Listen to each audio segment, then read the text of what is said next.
La entrevista en Memorias que Perduran de hoy tiene el privilegio de contar con una persona que ha dedicado gran tiempo de su vida al idioma quechua.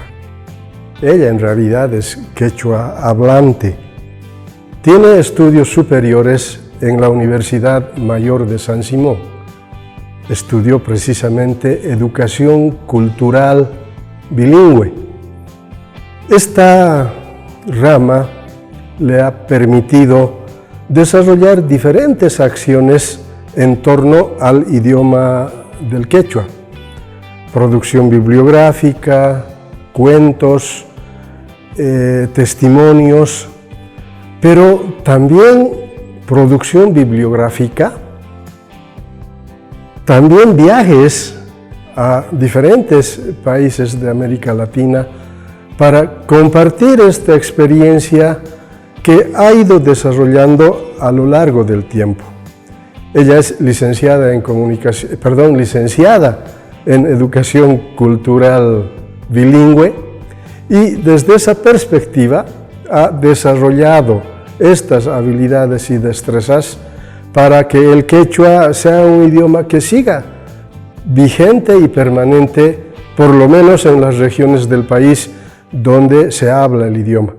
Quiero darle la cordial bienvenida a la licenciada Geli Julieta Zurita Cavero, con quien tendremos esta conversación. Julieta, un gusto tenerte en el programa. Muchas gracias, muy buenos días.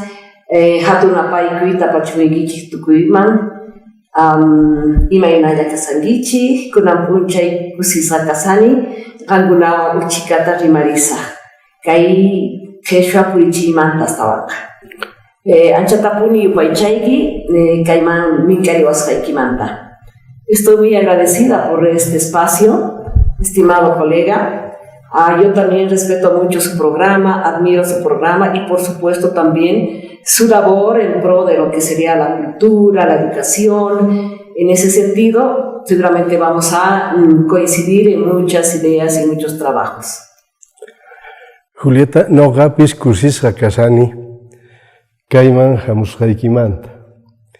Ichapis parlarisun chikata kawsayniykimanta, parlarisun kay rimay quechua kallumanta, kursisqa kasani. Pachi, kusikuri no gapis. Bueno, vamos a tener que hablar en el idioma del castellano porque la gran parte de nuestros oyentes pues dominan este idioma. Agradecerte otra vez, Julieta, y mi primera pregunta, ¿dónde nace Julieta Zurita? De acuerdo, hoy vamos a hablar un poco más en castellano, sí, como la lengua de la interculturalidad. Sin embargo, yo tengo la certeza de que muchos de los que nos escuchan son bilingües, por lo menos pasivos, o sea, nos van a comprender, pero no es ese el objetivo de nuestro encuentro, sino más bien compartir un poco más, ¿no? Y que se entienda y que todos tengan la oportunidad de escuchar y conocer lo que vamos a conversar. Bueno, yo creo que tuve la suerte, como muchos de nuestra generación, de haber nacido en un contexto absolutamente bilingüe, en un pueblo donde indistintamente se maneja la lengua. Es decir, yo puedo usar tanto el quechua como el castellano, no tanto dependiendo de mi preferencia, sino más bien dependiendo de mi interlocutor.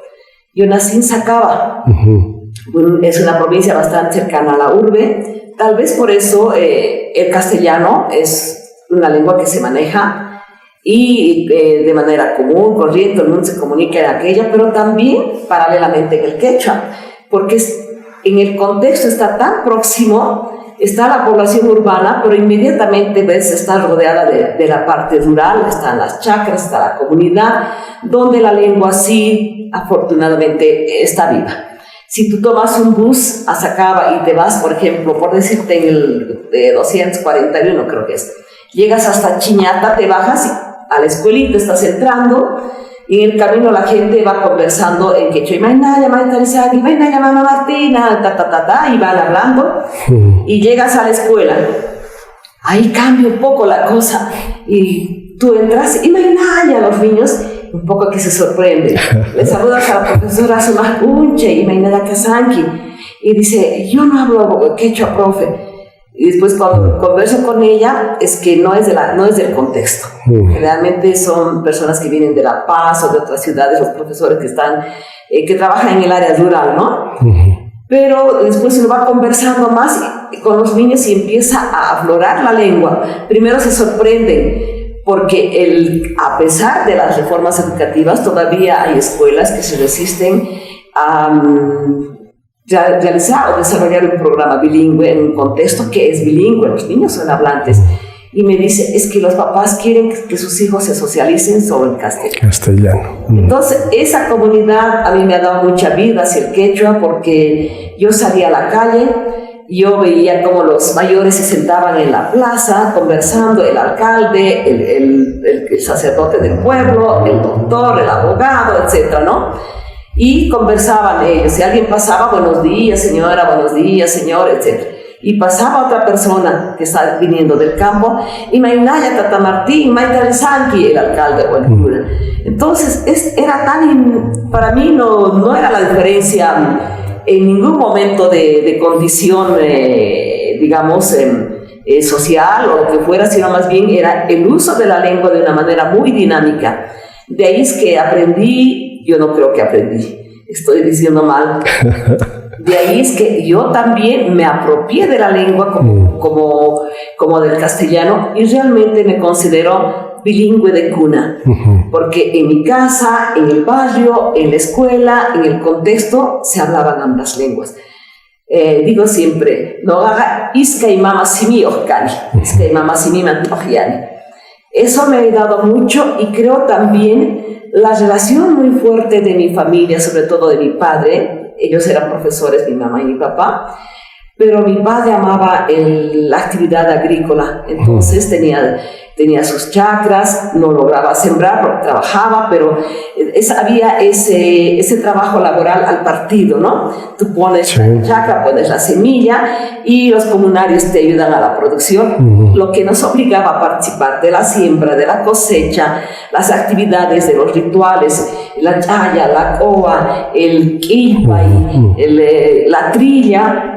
Y en ese vivir la lengua, obviamente es parte de mí el quechua, ¿no? Como es el castellano.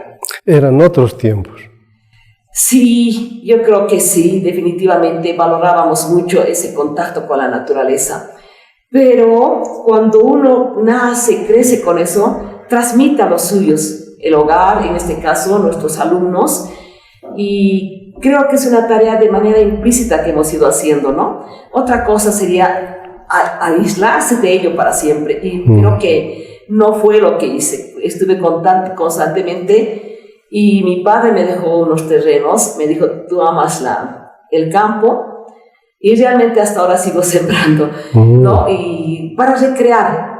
A veces llevo a mis alumnos, si puedo, a mis hijos, lamentablemente ya están muy jóvenes, de niños sí los llevaba al río, los llevaba a la chacra. Como tú dices, cada vez se va volviendo, eran otros tiempos. Bueno, ¿y recuerdos de la escuela? Yo creo que los mejores. Siempre digo que los que hemos tenido una niñez muy relacionada al agro, a un pueblo, hemos sido muy privilegiados. Yo creo que ahí es donde también desarrollé mucho el quechua, porque los niños eran niños del pueblo y niños que venían de las comunidades del campo, ¿no? Entonces interactuábamos siempre en las dos lenguas. Bueno, realmente fue emocionante en el sentido de que recuerdo que recibí mucho cariño de los niños.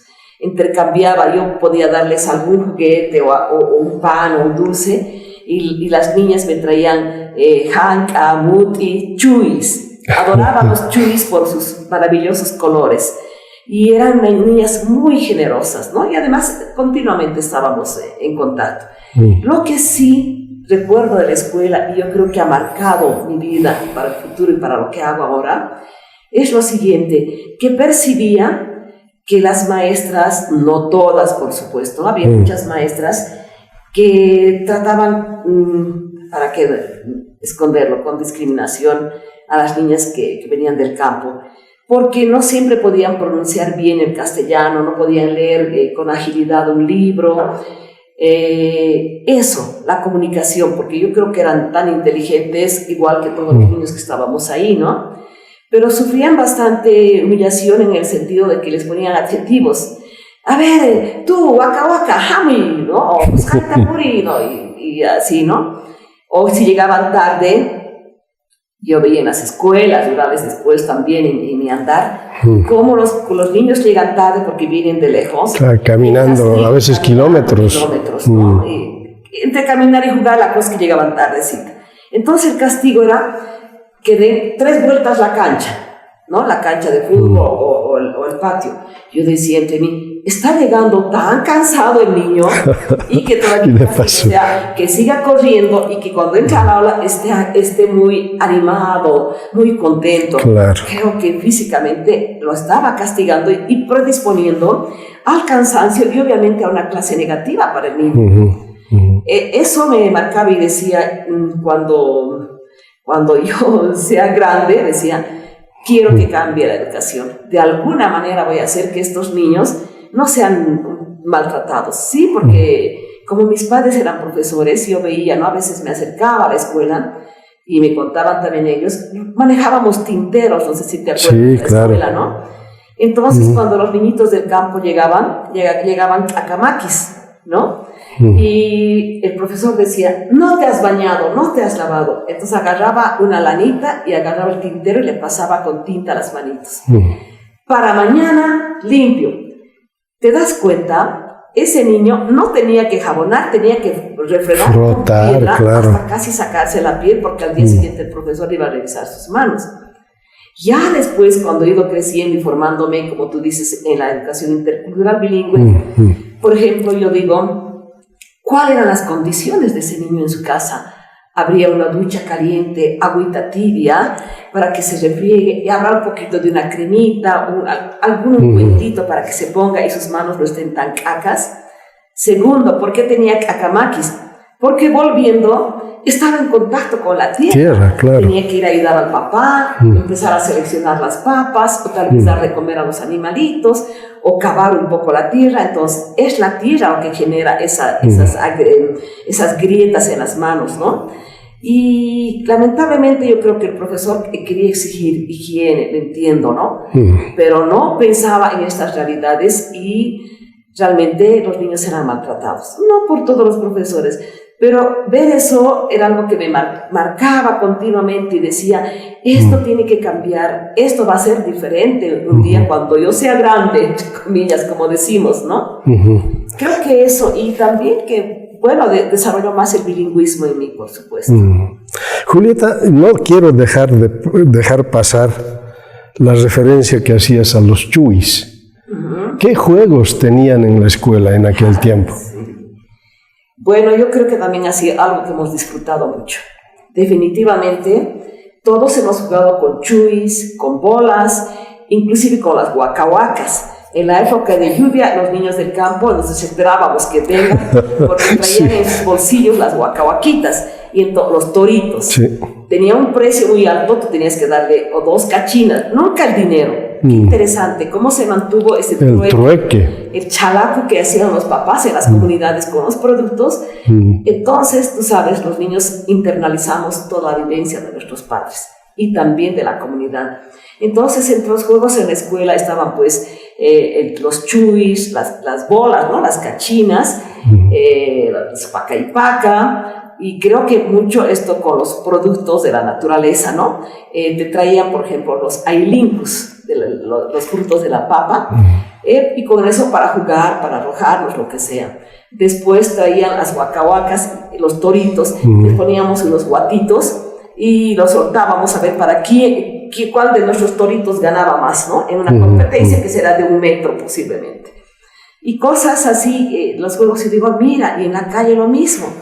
5 de la tarde, cuando ya todos habían comido, ya realmente todos quehaceres de la casa, tareas, todo, salías a la puerta y había un niño aquí, un niño de allí, un niño de allá, todos los niños a juntarnos. Y los juegos según la temporada. Los chuis, por ejemplo, son del invierno, las bolas también, pero ya en el verano ya jugábamos los vendes, las aichitas. Entonces ya los juegos eran, los niños armaban sus carritos de lata, las latas de sardín eran lo más cotizado para hacer el camioncito, las carretas de los hilos para las ruedas. Teníamos que pillar, escapar de la mamá hilitos de su costurero para ponerle el guato. Pero yo creo que, por eso te digo, fui muy feliz porque en la noche eran los cantos y me doy cuenta que los juegos eran en quechua y en castellano. Entonces nadie decía no quechua, no castellano, no nada. Directamente manejábamos ambas lenguas, el pasara tabasara, el mancapaquisja, tantas otras, los pacaipaca, ¿no? O sea, los juegos eran en la calle, ¿verdad? Los juegos eran en la calle, y hasta cierta hora, porque a veces se apagaba la luz, entonces, no, 8 en punto, todos adentro, no, había que retirarse. Y los adultos alrededor, sentados en la puerta, las señoras mayores, hablando entre ellas en quechua, generalmente las abuelitas todas en quechua, y a la vez estaban viendo los juegos, ¿no? O sea, el juego, la actividad, por ejemplo, de la chacra, o cualquier actividad, te das cuenta, siempre comunitaria. O sea, ni los adultos estaban lejos de lo que hacen los niños, ni los niños estaban más aislados de lo que hacían los adultos. Tal vez por eso no había nada que esconder, era muy natural la vida, pero todos con sus roles. Era imposible que un niño interviniera en una charla de adultos, por ejemplo, ¿no? Tenías que guardar tu lugar. Otra cosa es que te digan, te llamen y te pregunten.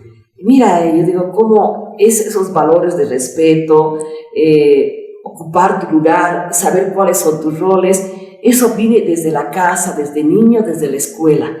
Y que como ya no hay esa comunicación, esa práctica comunitaria, por ejemplo, entonces, por ejemplo, en la escuela los problemas más grandes son las relaciones entre niños, las relaciones del niño con los profesores, las relaciones de los profesores con los padres.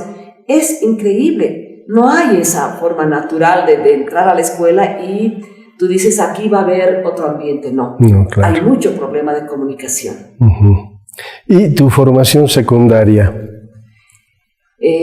Lo que muchos hemos tenido también, yo diría, la oportunidad y la suerte de que nuestros padres han sido un poco más visionarios. Y nosotros, por ejemplo, estábamos hasta el 5º de primaria y a 6º ya nos traían a la ciudad. Para entrar ya a secundaria a un colegio, ¿no? Sí, más que violentar, yo creo que fue un cambio muy interesante para mí, porque venir de un contexto tan comunitario, tan sencillo, donde la vida es muy comunicativa. Si mi mamá hacía pan, decía, el olor está llegando a los vecinos, entonces había que invitar a los vecinos.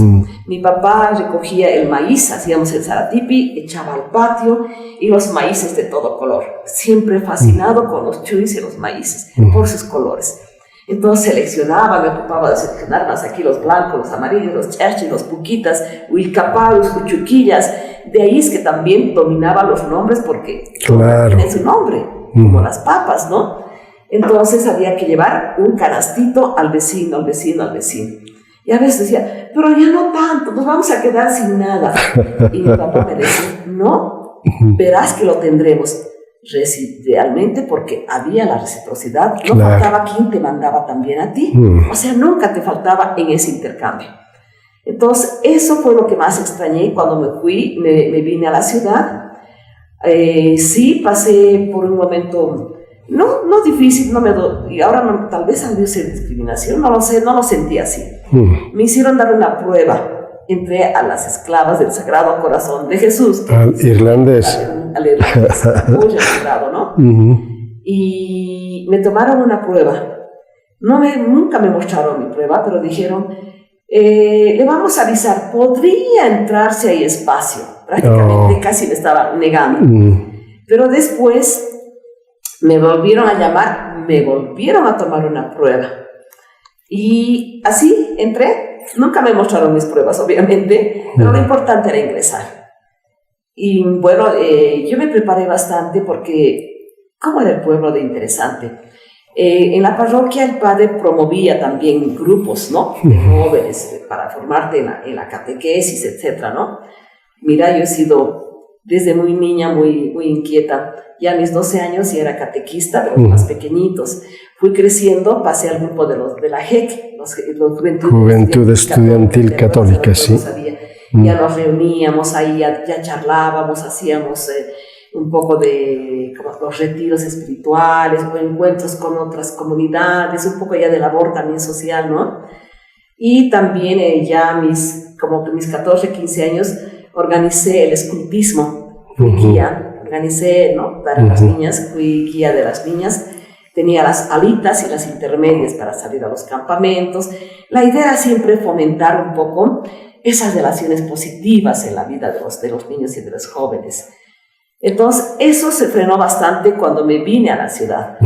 Pero como no era muy distante, el día viernes yo era feliz, agarraba mi guardapolvo, mi cosa, ya estaba en mi casa, ya en la tarde ya estaba en mis actividades del deporte, era muy deportista, me fascinaba jugar. 5 de la mañana al día siguiente ya los gritos, Julieta, para ir al básquet, al fútbol. Ya a las 9 ya estaba yendo a la misa, a las 10 mi catequesis, una vida muy activa, ¿no? Eso creo que ha sido importante y agradezco mucho a mis padres que fueron tan visionarios, sobre todo mi padre. Yo lo recuerdo tanto y ha marcado mucho en mi vida porque como él era maestro, él ha debido percibir, por ejemplo, estas dificultades de los niños en el aprendizaje en las escuelas, que era exclusiva en castellano. Entonces, a ratos parecía que los niños no podían, que eran tontos. No era eso. Estaban aprendiendo en una lengua que no era ajena, ¿no? Claro. Que tal vez en la casa no la escuchaban, sí, solo en la escuela, ¿no? Entonces tenían dificultades los niños y él percibía y decía, este chiquito es bien vivito, decía, ¿no? Decía bien pícaro, por no decir inteligente, decía bien vivito, dice. Y lo traía a la casa y le daba clases extras en la pizarrita, le enseñaba. Otro que estaba en dificultad lo volvía a llevar. Le dábamos de almorzar y lo despachaba recién al niñito. Entonces, tal vez ha pensado así en mí, ¿no? Yo he ido a la urbe, he tenido mucha suerte, ya me preparé. Te decía que los curas, además de estas organizaciones, digamos, así católicas, fomentaban también a los jóvenes que nos formáramos. Entonces, daban clases de francés, de inglés, de matemáticas. No faltaba uno que otro del pueblo que era inglés hablante. Vos sabes que siempre la gente apreciaba mucho, por ejemplo, el francés. No faltaba que alguien había ido a Francia y que después daba las clases en francés. Y todo lo que había yo participaba. Entonces, en el colegio no tuve limitaciones ni problemas realmente. Me desempeñé muy bien. Sí, fui una alumna destacada, pero no significó gran cosa para mí, porque yo me acuerdo que en las fechas como ahora de las graduaciones, ellos entregaban diplomas. Y nunca fui, ni mis padres nunca fueron conmigo a recibir el diploma. No era significativo, lo que yo quería era irme a mi casa el viernes, el fin de semana, y estar en mis actividades, ¿no? Y tal vez de ahí entendí, y mira cómo transmites. Mis hijos piensan igual, en el sentido de que si tú tienes un diploma y le quieres celebrar, cuando mi hijo hizo su maestría en Francia y volvió con su título con mención, yo le dije, hijito, festejaremos, invitaremos, haré una cena, ¿no? ¿Por qué? Me dijo, pero vamos a celebrar, ¿no? Y me dice, esto no es ningún éxito, es parte de la vida es para mí, y no tienes que resaltar, es parte de la vida. No aceptó ningún agasajo. De ahí me di cuenta que yo era así, tenía mis diplomas para recibir, pero nunca iba, me lo entregaban después en el colegio, ¿no? Yo creo que sí, los premios estimulan, pero no creo que uno tenga que, por ejemplo, aprender, estudiar, formarse por el título, por el diploma, porque eso te está aprovechando a ti, te beneficia a ti. Entonces, no necesito que me paguen con nada porque ya me lo pagaron con el resultado que han generado en mí, ¿no? Con el curso o mis maestros. Concluida tu formación en el colegio irlandés, ¿cuál es el paso siguiente que das? Sí, La verdad, yo quería estudiar, tenía bastante claro que quería estudiar para visitadora social, como le llamaban en ese entonces, servicio social. Servicio social, sí. O comunicación, pero más que me exigía, me inclinaba más al servicio social. Pero fue la mala suerte que el año que salí bachiller se clausuró la universidad. ¿Y te acuerdas? La época de Banzer. El 71. Sí, ¿no? claro. Se cerró la universidad, entonces yo no me imaginé un año sin estudiar o sin hacer algo. Entonces la única opción para mí, como para cientos de bachilleres, fue la normal católica. Ajá. Y claro que sí, la normal católica ha sido una institución muy, muy prestigiosa, ha formado muy bien, entonces yo decía, ¿ahora qué estudio? ¿No? Sociales, literatura me llamaba la atención, porque yo no había pensado, la verdad, no pensaba ser maestra, no era esa mi opción, pero ahí se me abrió, mi papá me decía, entra a la normal, hijita, mira que es cómodo para una mujer siempre se casa, va a tener sus hijos, vas a poder aprender ambas cosas, me influyó bastante. Pero elegí, no sé por qué me llamaban mucho los idiomas, las lenguas, entonces escogí la carrera de idiomas. Y ahí salí profesora de idiomas de inglés y de francés. Entonces, fue interesante, formó mi vida porque después trabajé en la comunidad. Lo primero que escogí, obviamente, fue trabajar en mi pueblo. En Sacaba. En Sacaba. Y ahí descubrí, y ahí fui formando ya mis competencias lingüísticas. Y me fui, por ejemplo, enseñaba francés, inglés, y yo decía, es muy, muy áspero, muy extraño. ¿Cuán útil va a ser para estos niños? Entonces empecé a pensar en contenidos temáticos, ya un poco en las estrategias metodológicas, no tan repetitivas de memoria, un diálogo que nunca lo vas a replicar, porque el diálogo era para un contexto americano. Entonces empecé a usar que hagamos diálogos de nuestra cotidianidad en el inglés, ¿no? Entonces aprendían tan bien y tan rápido el inglés y el francés mis niños, bueno, ya jovencitos en secundaria, ¿no? Entonces, es lo que ahora decimos, que los niños o las personas bilingües tienen mayor posibilidad de desarrollar sus capacidades cognitivas y también lingüísticas. Entonces, como ya eran ellos castellano, quechua hablantes, el inglés, el francés era una lengua más, que ya su oído estaba, digamos, su aparato fonatorio también, ya preparado para otra lengua más. Ya distinguían entre el castellano y el quechua, que es absolutamente diferente. Entonces, con más facilidad aprendían el inglés o el francés. Alguna vez logré una beca por un cursito rápido, creo que era al centro boliviano americano, para que uno de mis alumnos destacados viniera. Fue una motivación, hizo el curso, ahí terminó. Obviamente los padres no habían tenido la condición para seguir trayéndolo, ya no fue, pero fue una experiencia que hice en el sentido de querer demostrar que estos niños bilingües tenían más habilidades para aprender las lenguas extranjeras también, gracias a su condición de ser bilingüe, quechua castellano hablante. ¿Cuántas personas han sido limitadas de esto? Porque la mayoría de nuestros padres hablaban el quechua y ya no han transmitido a sus hijos. Entonces han cortado esa opción de que sean bilingües. Y el bilingüismo, comprobado científicamente, lo reitero, desarrolla más las capacidades cognitivas y lingüísticas de los sujetos. Pero como era quechua, no los han permitido. Yo tengo ahorita alumnas en la clase, me fascina, estimulo mucho. Claro, es trabajo en lingüística, tú sabes. Entonces son quechua hablantes, castellano hablantes, por la abuelita aymara hablantes. Y más el inglés y el francés, siempre las pongo así, como referente, para estimularlo. Ella es ya multilingüe, habla 5 lenguas, porque ya vino con la ventaja de la casa con 3 lenguas, porque llegaron a transmitirla, y ella, por la relación sobre todo con las abuelas, ¿no? Mira cómo es, y de ahí me fui inclinando más a los idiomas, por supuesto. Ahora, una curiosidad. De enseñar inglés y francés, ¿cómo es que decides estudiar educación intercultural bilingüe? A mí me encanta tu pregunta porque fue el cambio abismal en mi vida, obviamente. Yo estaba enseñando inglés, francés en la comunidad, pero después ya me trajeron aquí a la urbe, al colegio Quintalina Loaiza, detrás del estadio, me acuerdo. Sí.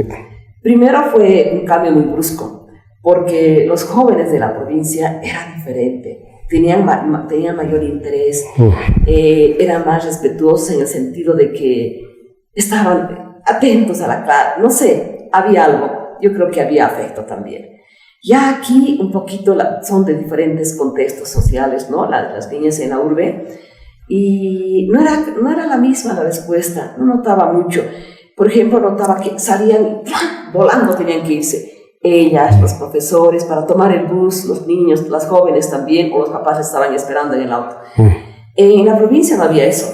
Salíamos con calma, los niños, por ejemplo, jugando, charlando todas las cuadras hasta llegar a la plaza, se iban juntos hasta cierta parte del camino y cada uno iba llegando a su casa, otros más lejos inclusive, ¿no? Entonces, el Día del Maestro era fascinante, el afecto que nos demostraban. Las mamás se llegaban a la escuela con comida, algunos con algún objeto o algo, se armaba la fiesta para el Día del Maestro.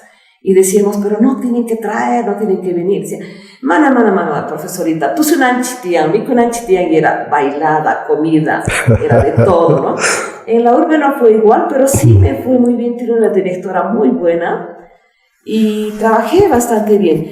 Pero de pronto ahí recibí una llamada por teléfono a mi casa, era la directora del Colegio San Agustín, en esa época la señora Beatriz Escalera. Y me dice, yo tenía una compañera también que ya estaba trabajando de la normal, trabajaba con inglés en el colegio. Y había sido mi vecina, cercana a la señora. Me llama y me dice, Julieta, me dice, le estoy llamando para hacerle una propuesta. Conocemos que usted tiene buenas estrategias para enseñar el inglés y el francés. Es buena maestra de idiomas, me dice. Bueno, ay, gracias, no sabía. Bueno, y me dice, le queremos invitar al Colegio San Agustín a que dé clases de quechua. Me sorprendió, porque yo le dije, yo nunca he enseñado el quechua, ni siquiera lo escribo. ¿No? No lo hablaba fluidamente, pero no lo había escrito. En la normal tenemos un cursito rápido, con una materia extracurricular. Fue interesante, tuve la suerte de pasar con el profesor Miguel Ángel Herbas, un pionero del quechua, pero fue muy desordenado porque a mis compañeras no les interesaba, entonces solo le pedíamos cantar. Y todo el día no era cantar, y él se esforzaba por enseñarnos. Y no fue mucho, porque apenas fue un semestre. Pero fue también grata esa experiencia, ¿no? Entonces yo un poquito me sorprendí, pero la idea me gustó, me tocó el corazón. Y le dije, no tengo texto, no escribo, nunca he enseñado. No se preocupe, venga usted, me dice, yo le voy a dar el material para que usted enseñe. Me animo porque el colegio es un colegio tan renombrado, claro. Y la verdad que yo también pensaba llevar a mis hijos ahí, ¿no? Ya estaban ya grandecitos. Y dije, iré. Me encantó esa experiencia. El Colegio San Agustín, realmente, yo no entiendo cómo siendo un colegio con esa experiencia tan exitosa, no se toma de referente y los demás colegios podían trabajar en esa línea. Es muy interesante. Primero que los papás no llegan para nada ahí, no están como en otros colegios, las comadres ahí, qué feliz que tienen tanto tiempo. Entonces no hay eso. Los niños llevan su pensión para pagar y punto, ¿no? Luego no hay reuniones de una cosa, de otra cosa, no hay kermeses, no hay fiestas, no hay feria de esto, feria del otro. Es más, ahí mismo se hace la feria, pero para el grupo, para el curso.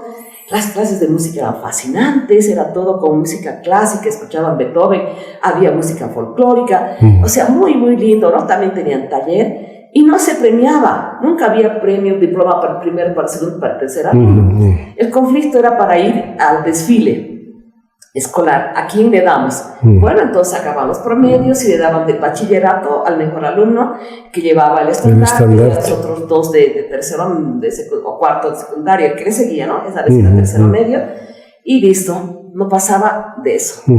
Entonces fue una linda experiencia, pero la sorpresa fue esta. Mira, cuando yo llego al colegio, la profesora me da una hoja. No era un texto, era una hojita que me dio la señora Beatriz con un diálogo. Nunca me olvido, era Tata Timuco y el otro era Tata Julico. ¿no? Y era un diálogo que había sido extraído del libro de este profesor que trabajó muchos años en Estados Unidos, todavía está allí, Morató Peña. José Morató Peña, sí. O Luis Morató Peña. Lo he encontrado en uno de mis eventos en la Universidad de Ohio, en Estados Unidos. Una hojita, entro a la clase, no sabía qué hacer, solo hacerles repetir y enseñarles ese diálogo, ¿no? Que aprendieron y era gracioso porque, mira tú, en ese colegio, la verdad que sí, no era elitista, porque en el sentido de que ellos tenían cierto número de plazas, por ejemplo, para niños que venían los mejores alumnos de unas 3, 4 escuelas fiscales. La Wilge Rodríguez, la Villarruel, me acuerdo que está muy cerca, en la urbe, les dejaban espacio para ellos. Claro que les tomaban la prueba, ¿no? Les dejaban los mejores. Pero después tú sabes que es tan competitivo, que es muy selectivo en cuanto a la formación que hayan tenido en primaria los niños. Y bueno, y se reían porque dio Juli, cuando descubrieron que alguien se llamaba Julio, pobrecito, todo el día detrás de él, Julico. Alguien que era, bueno, aquí era Timoteo, ¿no? Pero más bien que no había nadie que hablaba con Timoteo, y era Tata Timuco. Entonces, como que yo creo que en ese momento, en ese contexto, no tendríamos que haber empezado con esos nombres, sino más bien empezar con un nombre más común, claro, y explicar en el proceso de que el quechua tiende, como hay tanto la cajuán, la K, la Q, después de que ya hayamos trabajado podemos mostrar, por ejemplo, que Julio, entonces Julio, como lo decimos, no, él decía Julico, Antonio, Antuco, Isaura, Isica, Martina, Martica, ¿no? Entonces se volvía así por la lengua, por esta forma de manejar los sufijos, etcétera, ¿no? Y eso, ¿y ahora cómo enseño? Ahí me apareció el alfabeto quechua, estaba ahí el alfabeto pentavocálico, era re fácil, era solo A, K, Pa, Cha, que lo leemos con A, estaba la J, estaban las 5 vocales, no ha sido difícil, me apropié rápidamente, entonces empecé a hacer ejercicios, etc. Pero te comento de manera muy íntima que no me sentí tan realizada. Claro, me sentía mejor que haber enseñado el quechua, el inglés, francés. Y decía, ahora sí voy a hacer algo que siento. Entonces me di cuenta que faltaba algo. Y le digo a la profesora, a la directora, que era muy estricto el colegio, le digo, ¿me permite sacar a los alumnos de cuarto año? Trabajaba con bachilleres, de tercero, cuarto y sexto, creo, de secundaria. Y le digo, ¿me permite sacar a los alumnos al campo, al contexto? Les voy a llevar a una comunidad muy cercana, pensé en Melga, que está sobre la carretera, y podían entrar en contacto con la lengua. Yo quería que ellos vean la lengua viva, claro, en el contexto. Yo lo estaba haciendo en el aula, pero es más instrumental para unos, tal vez nunca han llegado a una chacra, no han pisado a tierra. Así es, no hay que pensar que no, así es. Hasta ahora mis alumnas en lingüística, Pita Aranita Rexi, nadie, Pita Rin Tarataman, nadie, Pita Punatam, no conocen las provincias, los jóvenes. ¿Cómo van a hablar de su país si no lo conocen, ni siquiera su entorno, qué es? ¿No? Entonces, los llevé a los bachilleres. Fue la experiencia más linda que tuvieron porque se encontraron con otros jóvenes, organizamos rápidamente un partido, aparecieron los jóvenes de ahí a jugar fútbol, carachaquis, los míos con un buen Reebok, etc. Y obviamente yo creo que nomás nos ganaron los otros, los carachaquis, y con sus abarcas, ¿no?, de goma. Pero fue un encuentro muy lindo, les gustó a ellos, se dieron la mano, se hablaron y chao, el juego los integró. Segundo, yo a la llegada entré a una casa. Cuando tú eres hablante de la lengua, inmediatamente logras el afecto y la confianza de la gente. Ni siquiera tienes que explicar quién es, a qué vienes, nada. Entonces encontré y le dije, mamita, ¿no? Que yo ya son cabarina, ashkakan. Guay curiwacho, la convenzo de que cocine una cazuela de pollo y una changueta, un caldo, diríamos, de pollito. Y tenía habasgut, y Melga tiene mucha haba y sus habits. De ahí nos fuimos al colegio. Quedó una relación con esos jóvenes que no me decían profesora, me decían tía. Y hasta ahora me ven tía y me abrazan y son muy afectuosos conmigo. Y si me encuentran me dicen, nunca me olvido del quechua. No sabe cómo me ha servido. La mayoría son ingenieros civiles. Claro. Y me dice, en mi contexto, con lo poquito que sé, por lo menos saludar o a decir algunas palabras, inmediatamente genero contacto con la comunidad, pasamos por donde tiene que ser la línea, no hay problema, no hay champa. Me dice, gracias a que intento hablar el quechua, pero fue muy poco porque yo misma, pedagógicamente, didácticamente, no tenía todos los recursos, tenía la percepción de que tenía que ser un enfoque comunicativo, pero no tenía experiencia en aquello. Pero distingo lo que me dices. Nunca fui tan feliz al enseñar el inglés y el francés que me rajé, me gustó, les hice gustar, hasta que enseñé el quechua. ¿Cuál es la diferencia? Era como hablar de mí misma, de mi vida misma, porque transmites la cultura. Entonces, ahí sí sentí que era una lengua para comunicarme, ya no una lengua instrumental para viajar, para producir, para lo que fuere.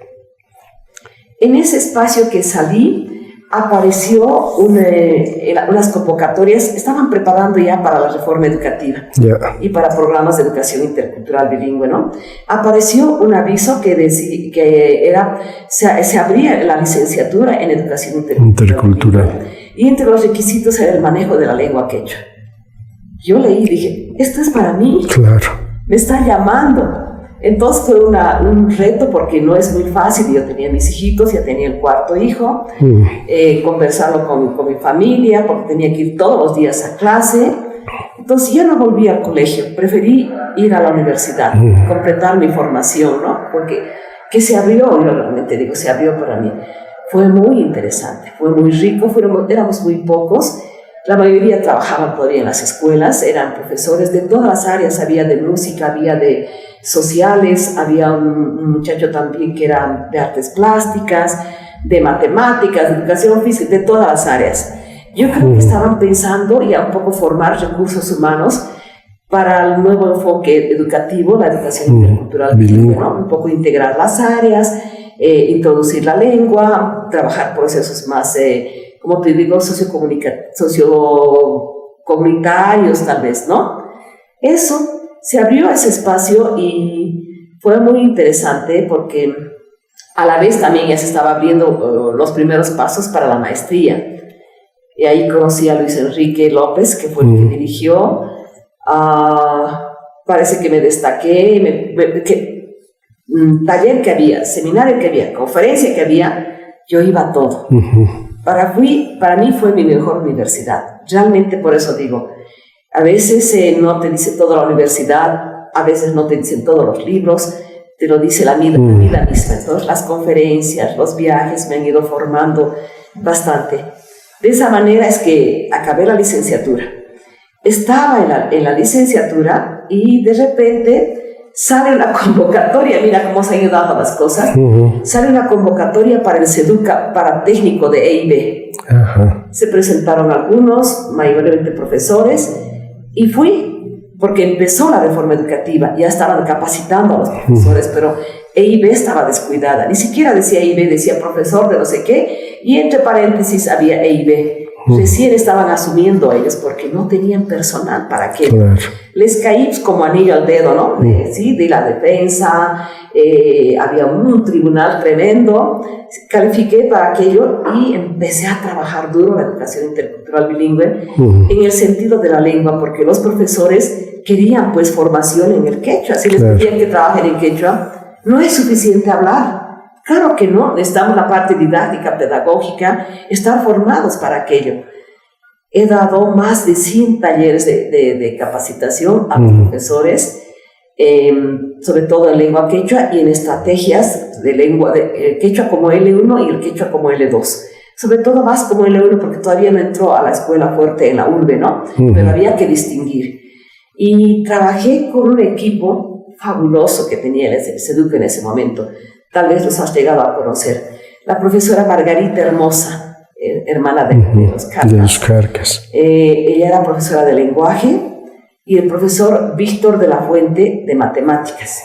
Y había otro profesor que ahorita qué pena que se me haya ido, porque era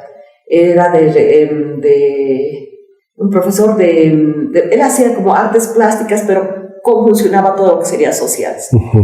Formamos ese equipo, y a veces con la de educación inicial, ese equipo itinerante, y formamos en todos los distritos a los profesores en ese ámbito. Sobre todo quechua, lenguaje y matemáticas. Nos volvimos uña y mugre al Yapare, a Sabaipata, por decirte, a Chayanta, aquí, allá, aquí, a Sacaba, a Melga, a Quillacollo, a Capinota. Hemos abarcado los 40 distritos del departamento, y ahí he implementado yo la IB en los 40 distritos. Se llevaba, introdujeron como L1. Fue fuerte, pero necesitaba mucho apoyo. Fue muy fuerte el trabajo. Estaba en ese trabajo, y de repente aparece otra convocatoria para el proyecto más grande que ha tenido la reforma educativa, y tal vez el más exitoso. Te digo por qué: por la planificación que tenían. Fue la capacitación docente en lectoescritura a los maestros guaraní, quechua y aymara, que eran las 3 primeras lenguas en las que se introdujo la reforma educativa, para trabajar estas lenguas indígenas originarias como primera lengua. Se le pedías al maestro que haga, pero si ni siquiera sabía escribir. Javier Albó decía, ¿no? Hay miles de maestros quechua hablantes, miles de maestros aymara hablantes. Entonces hay que trabajar la IB. Todos hemos aceptado la IB, pero nos encontramos que no teníamos recursos humanos. Claro. Entonces apuraron mucho. Era una convocatoria del Viceministerio de Educación en coordinación con UNICEF, y ya estaba la GTZ en el PROIB Andes. Los 3 convocaron a un grupo de maestros para quechua, a otro para el aymara y a otro para el guaraní. Fue algo muy espectacular. He trabajado 3 años con ellos, el 2001, el 2002 y el 2003. Hemos capacitado 5,000 maestros aymaras, 6,000 maestros quechuas y 300 maestros guaraníes. No son muchos, y tampoco el contexto es muy grande, ¿no? La modalidad era la siguiente, te digo por qué es importante.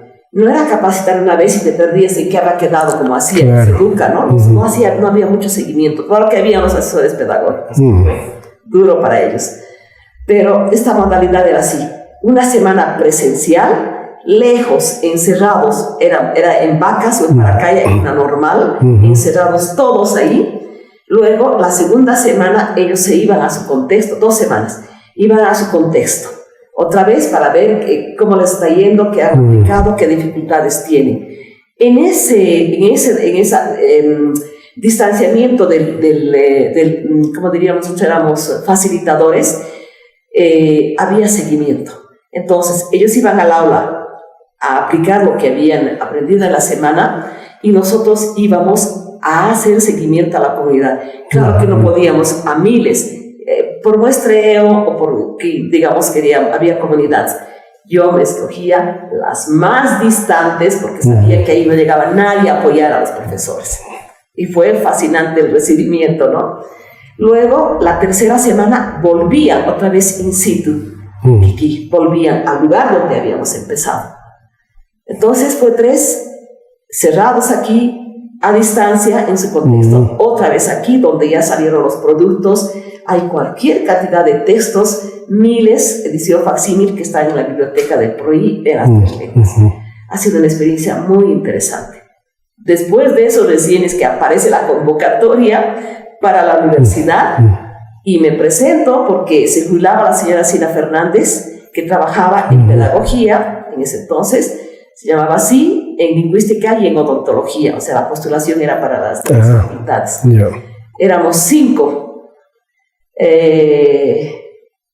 postulantes. No los conocía, pero cuando hice mi defensa, ya vi sus caras. Era Pedro Plaza, la doctora Sina Fernández, creo que Marta Montaño, la que era directora, un grupo, Y quedaron fascinados, dice, con mi presentación, porque le hice todo el lenguaje, no usé para nada el castellano, llevé mis materiales, defendí mi plan global en quechua, y creo que fui la única que hizo eso, pero a mí me parecía lógica. Y lógico, yo me estaba presentando para quechua, obviamente que tenía que hacer mi defensa y mi presentación en quechua, ¿no? Y de ahí es que me quedé en la universidad y pues mi andar es mucho más largo. Claro, claro. Y de verdad que van a quedar muchos temas en el tintero, porque el tiempo ya prácticamente estamos logrando ya cerca de la hora. Pero quizás hablar un poco de la producción bibliográfica. Sí, para cerrar la experiencia, ¿no? Uno que yo me he centrado bastante en la parte didáctica, metodológica en el aula. He hecho un cambio muy radical de un enfoque muy tradicional, he pasado al comunicativo. Entonces la producción de textos es importante, pero uno no puede pedir al estudiante que haga un cuento, que haga una poesía si tú mismo no lo haces. Para mí es eso. Entonces uno de mis primeros, digamos, de mis primeras inquietudes y actividades ha sido producir cuentos, ¿no? Yaqtaymanta Jaureikuna, que lleva los dibujos de niños, ¿no? Aquí ha sido, lamentablemente yo a los niños se los devolvía, trabajaba en las aulas con ellos y se los devolvía, y después se ha ido complementando. Mi hijo me ha ayudado mucho, tenía 11 años, entonces él ha ido dibujando, yo le narraba y él iba dibujando, ¿no? Y es muy atractivo porque esto a alguien le fascina. ¿Cómo no vas a querer ver un libro con dibujos de niños, no? Yo miraba al burrito, ¿y por qué le hace la pancita blanca? Siempre la tenía la pancita blanca, y me fijo el burrito en detalle, claro, toda la pancita blanca, y después recién es oje por atrás, ¿no? Ese libro es muy exquisito, lo vamos a ver, lo he aplicado, me ha dado muchos resultados interesantes. Los niños se quieren apropiar, el problema es que no lo tienen. Yo no entiendo por qué las escuelas no han sido capaces de distribuir este libro. Yo les decía, a precio de costo, a mí no me interesa ni siquiera el rédito, ¿no? Llevan unos libros con caricaturas, grotescos, algún artista lo ha dibujado, pero no expresa lo que un niño está viendo. Entonces es muy didáctico. Y después ya en mis viajes, que he viajado mucho a varios países a dar conferencias, el más largo fue en Inglaterra. La Universidad de Newcastle de Inglaterra me invitó como visitante académico. Me quedé 3 meses en módulo apoyando a la profesora, y ahí vi que tenía tanta motivación por el quechua, tal vez mejor que nuestros alumnos. Es increíble. Son voluntarios que se inscriben, pero es a morir la lengua. Entonces escribí esta antología trilingüe que está en quechua, en castellano y en inglés, también con el mismo autor, con Juliano he trabajado, con Julián, y va también con dibujo, acompañado entonces de dibujos de niño, que para mí es lo más representativo. Ellos ven la realidad mejor que nosotros, y eso también ha tenido mucho éxito. Yo no sé si fue un error, la edición Peter Land de Alemania la querían publicar, pero se quedaba en el contexto y el precio era muy alto. En vez de 60 bolivianos era 60 euros. Entonces dije, ¿cómo voy a compartirlo en mi contexto? Prefiero que se edite aquí. Entonces perdí la opción de que se distribuyera más en Europa que aquí.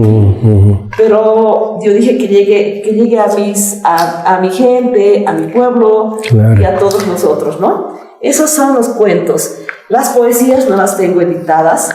Te la comenté que me llamaron de la biblioteca del Congreso de Estados Unidos para invitarme a ser parte de su biblioteca de la palabra.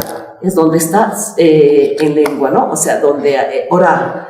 Entonces ahí están publicadas mis poesías en quechua, y las tengo yo en videos que las presento, ¿no? Pero no las he logrado a publicar, que quisiera que salga en un material digital, no en texto, con el audio, con la imagen. Es diferente porque la gente tiene que escuchar. La poesía tiene una carga emotiva porque es la expresión misma del autor, ¿no? De sus sentimientos, de alegría, de ansiedad, de esperanza, de demanda. Entonces tiene que ser escuchada. Eso queda pendiente. Y luego rapidito te muestro todo este material, que no lo he logrado todo. Mis trabajos de los cuentos, por ejemplo, han sido publicados aquí cuando dice los nuestros, por Gary Vallejos, que hace una compilación de varios autores y pone el quechua. Me encantó que ya tome en cuenta el quechua. Esto que lo ha editado Pilar Pedraza dice Antología de narradoras bolivianas actuales, y lo ha presentado en la Feria del Libro en España, te decía que acaba de llegar de Turquía, en Alemania, en Francia, en varias partes, y ahí también yo estoy ahí con parte de la antología, con autores muy renombrados. Agradezco que se hayan fijado, porque a mí no es tanto que me pongan a mí, que el texto se difunda. Entonces, a través de ese trabajo, el quechua se está difundiendo en otros contextos. Este es un texto muy lindo. Es una profesora renombrada que me invitó también, te digo, a Inglaterra. Ella ha enseñado su vida entera al quechua, estudiando una parte en el Perú y una parte en Bolivia. Entonces su texto va con el quechua prácticamente boliviano, en San Pedro de Buenavista. Ella ha hecho su investigación años. En el norte de Potosí. Y es un texto que enseña el quechua. Con esto se enseña en Estados Unidos, en varias universidades. Ella en Inglaterra lo acompaña con un CD. Son diálogos, ¿cómo se llama? Historias de vida de los propios comunarios de San Pedro de Buenavista. Es lindo que ella haya tomado nuestra variante dialectal para que se difunda en el mundo entero, ¿no? Y me he dedicado bastante, bueno, también he producido material. Este es muy interesante. Yo decía, me falta material para odontología, que no es lo mismo que enseñar en lingüística y en pedagogía. Entonces elaboré este material en el enfoque. Lo interesante es el enfoque muy comunicativo. En un semestre mis alumnos saben el quechua sin gramática. Saben las notas gramaticales, pero no estudian eso. Saben cómo van a atender a un paciente, Kichari Miguita, Mayen Kirunanasungi, Kunahampisaigi, Kutunaigitian, todo lo que tiene que conectarse con el paciente, ¿no? Eso, y la traducción. La traducción creo que es importante. He hecho unas traducciones muy interesantes afuera, pero este es muy interesante, que un abogado... Un diccionario jurídico boliviano. Ha sacado un diccionario jurídico boliviano y les interesó, me dice, he visto sus trabajos y quiero que traduzca al quechua. Entonces me invité a Pedro Plaza más, porque esto es muy complicado, es muy fuerte traducir, por decirte, a ver, bien rápidamente aquí. Temas jurídicos. Derechos constitucionales, derechos conyugales, todo había que traducir, ¿no? Con Pedro hemos hecho un trabajo muy laborioso.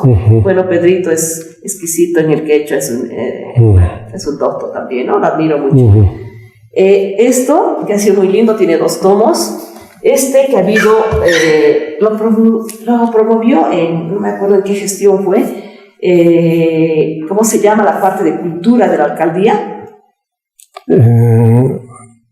Departamento de Cultura y Turismo, algo así. Esa vez Marcos Marín, Roxana Neri, y promovieron es un concurso binacional, por eso se llama Árbol, Argentina-Bolivia, ¿no? Y era abierto para cuento, poesía. Y a los ganadores teníamos que traducirlo en quechua, lo logré. Entonces aquí está traducido en quechua, hay cuentos y experiencias, poesías muy lindas. Y lo están publicando. Hay uno que habla de Cabral, el soldado Cabral, que fue famoso en la guerra de la independencia, y han hecho una historia y lo estoy poniendo también, va acompañado en quechua, porque aquí estaba bilingüe y los argentinos han respetado y me dicen, tiene que ir acompañado, y por la misma autora, porque yo lo fui a presentar a Buenos Aires. Fue impresionante la Feria del Libro. El quechua ahí, no creéis, así de gente en Buenos Aires, todos pendientes de la lengua y todos querían proyectos y cosas. En la universidad tú sabes que se publican varias revistas. Estas Páginas y Signos, no encontré subversiones. En ellos tengo artículos, pero siempre los escribo en quechua. Que lo lean. Pilar Pedraza, famosa, me está haciendo traducir algunas de sus obras. Esta es muy linda, Por las calles de la ira. Son cuentos cortos de los niños, que les decimos nosotros polillas, ¿no? Son los niños que viven bajo los puentes. Su historia muy triste, va en pedazos, son cuentos cortos, y lo hemos puesto al quechua en la idea de que también pueda llegar a los contextos para reflexión de los jóvenes, como el caer en la droga o en la dependencia de alguno de estos productos, la clefa, etc. Los desplaza definitivamente de la sociedad y tienen su propio mundo, ¿no? Y con todas sus normas y demás, que es muy triste leer sobre aquello, pero es una realidad que no tenemos que esconder, sino asumir, y más bien qué podemos hacer para ayudar a este grupo que prácticamente ya está marginado, ¿no? Esas serían mis experiencias para terminar. Bueno, Debe ser por todo esto que he ido también creciendo en la parte académica. Entonces he empezado a viajar a muchos países de Europa, casi la mayoría. He estado en Francia, España, Inglaterra, Alemania, he estado en Escocia, en Latinoamérica obviamente, ¿no? Panamá, que he ido unas 5 o 6 veces, ayudarles muchísimo. Ellos han implementado después la educación intercultural bilingüe con mucha humildad, porque después han recogido experiencias otras y han tenido éxito, porque no han empezado de cero. La soberbia no sirve aquí, sino que ya hay pasos andados, y esos pasos ya es el camino para otros. Eso ellos han internalizado, y he trabajado mucho con Panamá, con Colombia tengo colegas fascinantes allí, en México también. Entonces, creo que eso me ha enriquecido, y como tú dices, hay mucho para dar. Sí, es muchísimo de aquí para adelante. Precisamente ya para acabar la entrevista, ¿cuáles son los desafíos que quedan pendientes de aquí para adelante? Sí, bueno, yo creo que desde el momento en que empezaba a trabajar el quechua, siempre ha sido ya un desafío. Y en mi vida se ha vuelto prácticamente mi trabajo, mi labor, la difusión, el desarrollo, la revitalización del quechua es mi proyecto de vida. Entonces, por eso no lo hago, digamos, forzada, sino es algo muy placentero, es parte de mi vida. Y yo creo que sí hay que apoyar no solo al quechua. Mi desafío es ese, ¿no? De abarcar con todo lo que se pueda para apoyar los procesos de revitalización, recuperación de todas las lenguas. Es increíble cómo nuestras narices se están muriendo. Si eran antes 80, 60, en 10 años se han vuelto 12, 15 habitantes, como los Pacahuara, los Toromona, que han quedado 2, 3, y ahora, sobre todo en un momento tan especial que estamos viviendo, tan contradictorio, que era cuando mejor debían haber estado los pueblos indígenas por tantas leyes y decretos que hay de la UNESCO, de los países, etcétera, es cuando peor están. Hay un avasallamiento de sus territorios increíble, los desplazan por proyectos de desarrollismo. Digamos, aquí vamos a explotar la castaña. Entonces, estos habitantes de aquí que vivían de esa recolección, los desplazan a cualquier partecita donde había madera riquísima, donde se podía todavía regenerar, tal vez hacer mayor reforestación, los desplazan.